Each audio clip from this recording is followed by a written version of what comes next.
Le Seigneur soit avec vous et avec votre esprit.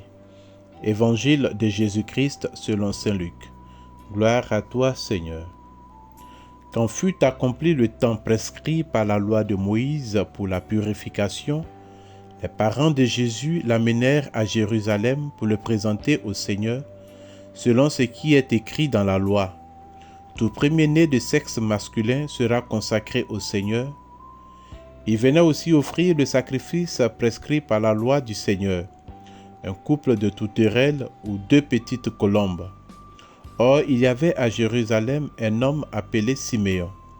C'était un homme juste et religieux qui attendait la consolation d'Israël, et l'Esprit Saint était sur lui. Il avait reçu de l'Esprit Saint l'annonce qu'il ne verrait pas la mort avant d'avoir vu le Christ, le Messie du Seigneur. Sous l'action de l'Esprit, Siméon vint au temple.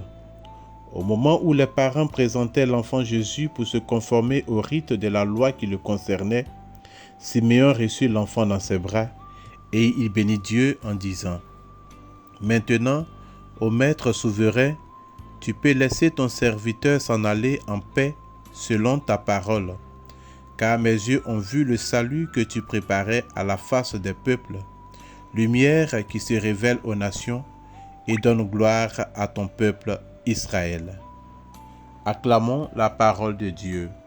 Louange à toi, Seigneur Jésus.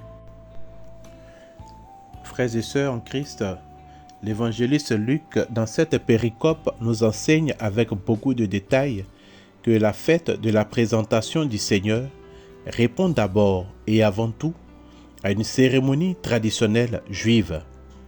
Le père et la mère devaient, après 40 jours, offrir un sacrifice d'expiation ou de substitution et un sacrifice de purification. Dans le temple, lieu où se déroule la scène, Siméon et Anne, 2 vieillards, nous aident à découvrir la face cachée de l'enfant Jésus et l'implication de la découverte de cette face cachée, le témoignage. La face cachée de l'enfant Jésus, c'est la gloire d'Israël, c'est-à-dire la présence de Dieu dans son peuple, l'Emmanuel, Dieu avec nous.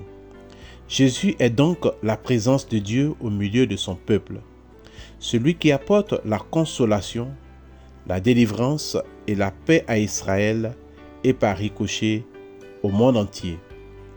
Dieu n'a jamais été loin de nous. Il est l'Emmanuel de notre vie quotidienne.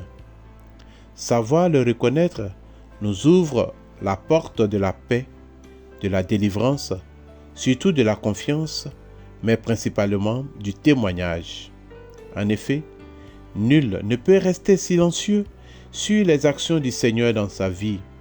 Comme un trésor, lorsque tu le découvres, la joie qu'il te procure est tellement immense que tu es poussé d'en parler autour de toi.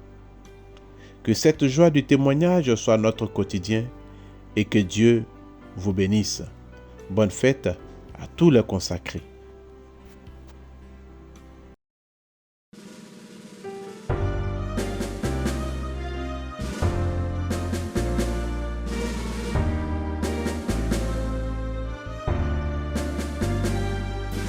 Allez partout, proclamez